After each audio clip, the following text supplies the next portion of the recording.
Salut. Moi c'est dernier temps on a eu la vidéo bandi. Bolukanga. Ok, ba message inbox na côté c'est tondi.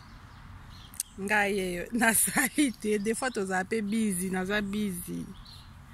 Je suis busy ces derniers temps, c'est pour cela que vous me voyez pas, vous me cherchez.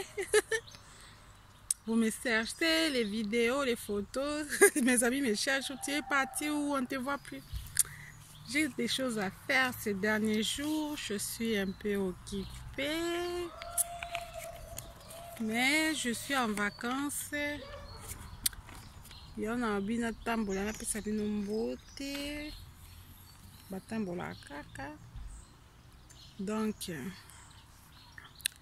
babi émission na biso mama lenge ya papa boye bakolambela ba papa kitoko po baske ba libanda ba kambala ba to botola bino bona botola mbala ba jaja bobotola na tie mbo matumoli mama yozo tika mobile tala nde badongola miso bazotala babi poto botole yo lo bala senga yo ngala botole mbala ngai te jaja na botola.